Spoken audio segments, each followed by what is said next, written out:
সালাউদ্দিন আহমেদ সাহেবের কথা শুনলে, সালাউদ্দিন সাহেবের দিকে তাকাইলে মনে হয় যে উনি তো এই পৃথিবীর মানুষই না।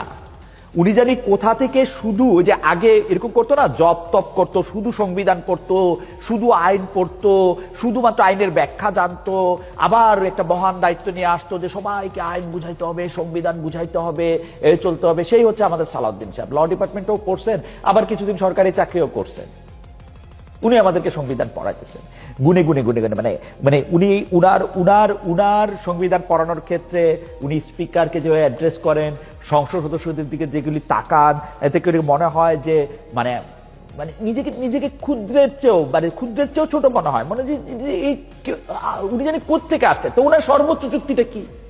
উনার সর্বোচ্চ যুক্তি হচ্ছে যে এইগুলি সংবিধানের সঙ্গে যায় না, এগুলি সংবিধানের সঙ্গে থাকে না, এইটা সংবিধানের সঙ্গে সাংঘর্ষিক। আরে ভাই, সংবিধানের সঙ্গে আপনিও যান না জনাব সালাউদ্দিন সাহেব। আপনি সংবিধানের সঙ্গে যান? আপনি সংবিধানের সঙ্গে গেছেন? আপনি সংবিধানের সঙ্গে যাইতে পারবেন? সংবিধানের সঙ্গে যায় না। মানে সব কিছুর মধ্যে তাদের যুক্তি হচ্ছে সংবিধানের সঙ্গে যায় না। ভাই, সংবিধানের ব্যাখ্যা, সংবিধান হলো, আমি গল্প বলি, শোনেন, গল্প শোনেন। আমি কোর্টের মধ্যে ছিলাম, আমি নিজে দেখছি বাংলাদেশের সংবিধান নিয়ে একটা বই লিখছেন না, যেটাকে প্রামাণ্য গ্রন্থ বলা হয়, advocate Mahmudul Islam, constitution law of Bangladesh. আর বাংলাদেশের সংবিধান প্রণেতাদের একজন ডক্টর কামাল হোসেন, দুজনই তো ব্যবহারজীবী, দুজনই তো আইনজীবী। আমি কোর্টের মধ্যে দেখছি ডক্টর কামাল হোসেনের হাতে হলো জনাব মাহমুদুল ইসলামের বই, জনাব মাহমুদুল ইসলামের হাতে হচ্ছে ডক্টর কামাল হোসেনের মানে সংবিধান প্রণেতাদের একজন সেই সংবিধান। উনি দেখাচ্ছেন মাহমুদুল ইসলামের কর্তৃক সংবিধানের ব্যাখ্যা, উনি দেখাচ্ছেন সংবিধান। আপনি কোন দিকে যাবেন? সংবিধানের ব্যাখ্যা, সংবিধানে কোনটা আছে কি নাই, সেটার 100 রকম ব্যাখ্যা আপনি দিতে পারেন রে ভাই। আপনি যতক্ষণ পর্যন্ত এটা না আনবেন, যতক্ষণ পর্যন্ত এটা না জানবেন, ততক্ষণ পর্যন্ত আস্থায় না আনবেন। ভাই, ধর্মগ্রন্থগুলি দেখেন না ভাই, 100টা রকম ব্যাখ্যা তৈরি হয় একটা বাক্যরে কেন্দ্র করে, একটা নির্দেশনারে কেন্দ্র করে। ভাই, নির্দেশনা, ব্যাখ্যা, যুক্তি, এগুলি তো আপনারা দিতেই পারবেন। কে না পারে এগুলি যুক্তি দিতে? আর কাজটা করবেন কিনা, বিড়ালটা কালো কি সাদা সেটা তো আমাদের দেখার দরকার নাই। কাজটা করবেন কিনা সেটা বলেন। কাজটা করার ক্ষেত্রে আপনারা করবেন না যে এইটা আমি বলে দিতে পারি, এখন সাথে সাথে আরো বলতে পারি, এটা না করলে আপনাদের খুব বেশি লস হবে না, না করলে আপনাদের খুব বেশি লস হবে না। কারণ এগুলি আপনারা জানেন যে কোন সিস্টেমে আপনাদের লাভ হয়, কোন সিস্টেমে আপনাদের লস হয়। অনেকবার বলা হয়েছে শেখ হাসিনারে বহুবার বলা হয়েছে যে আপনি যেগুলি করতেছেন প্রত্যেকটা কাজ সংবিধানের বাইরে করতেছেন, প্রত্যেকটা কাজ আইনের বাইরে করতেছেন। আমি এজিউম করি যে এইটা এরকম বলা হইতেছে, এটা এরকম বলা হয়েছে।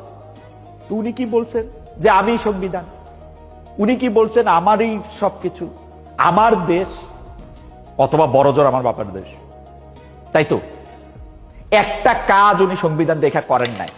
সংবিধানে লেখা থাকা না থাকাতে কিছু আসা যায় না।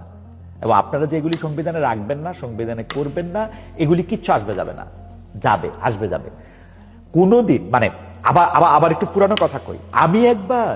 আমি একবার শেখ হাসিনা তখন প্রধানমন্ত্রী 2012 সালের দিকে, যখন 2012-13 যখন হচ্ছে ওই যে তত্ত্বাবধায়ক সরকার ব্যবস্থা বাতিল করবে, তখন আমি তাকে প্রশ্ন করছিলাম যে আপনি কি মনে করেন বিএনপি কেমন দল, বিএনপি আসলে কি একটা ভালো ইলেকশন দিবে? তো উনি খুব খুশি হয়ে গেল এটা শুনে, বলে যে না না না না, বিএনপি তো খুবই দুষ্ট দল, বিএনপি আসলে কখনো ভালো ইলেকশন দিবে না।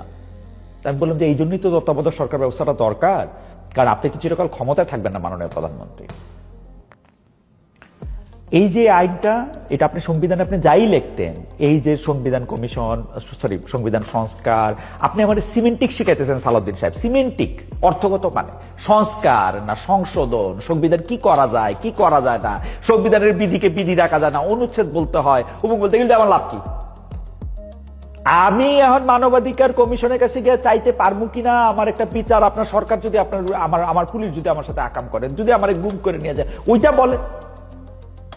আপনি আমার সিমেন্টিক শিখান কেন?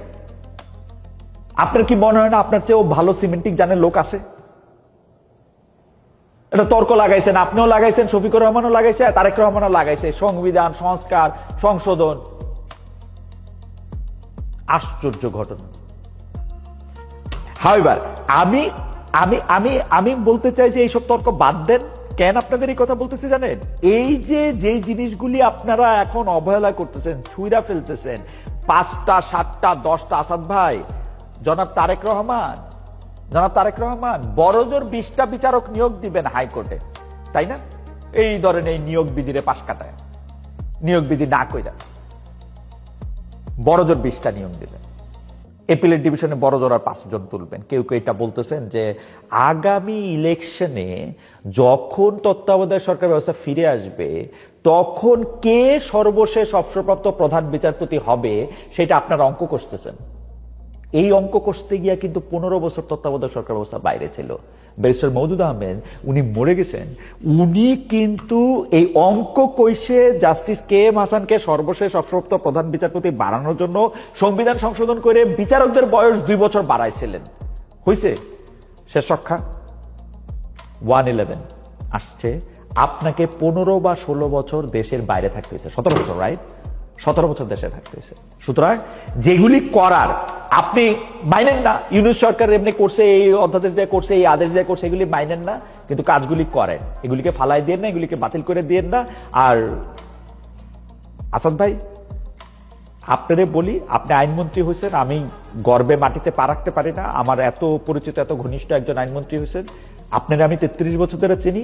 যা কিছু করেন এমন কিছু করেন না যে ওই সময়টার কথা আপনি পরে ভুলে যেতে চাইবেন। আপনি যাতে ওই সময়টার কথা মনে রাখবেন। এই হাততালিগুলি মানুষ মনে রাখে না। আপনার চেয়ে অনেক বেশি হাততালি আনিসুল হক সাহেব পাইছিলেন, সিরিয়াসলি আপনার চেয়ে বেশি হাততালি আনিসুল হক সাহেব পাইছিলেন। কিন্তু ওই সময় আওয়ামী লীগের বেশি ছিল না, এমপি বেশি ছিল না। আনিসুল হক সাহেব দুর্দান্ত ভালো একজন আইনজীবীর থেকে একজন কিরকম জানি একটা লোকে পরিণত হয়েছিল। আসাদ ভাই প্লিজ ওইটা হয়েন না। আর সালাউদ্দিন সাহেব, আমি একটা কথা বলি, বাংলাদেশের মানুষের স্মার্টনেস আপনি তো দেখাবেনি। আপনি স্মার্ট, আপনি বুদ্ধিমান, আপনি কথা সুন্দর করে রাখেন, সেগুলি আপনি বলেন, কিন্তু অন্য লোকের মানে ইন্টেলেক্টে আন্ডারস্টিমেট করেন না। এটা ঠিক কাজ হয় না, বুঝছেন? হাউএভার, আপনাদের নিয়ে মানে শুধু আপনাদের নিয়ে কথা বলা তো মানে বলাই যায়, তো আরো কিছু জিনিস নিয়ে একটু কথা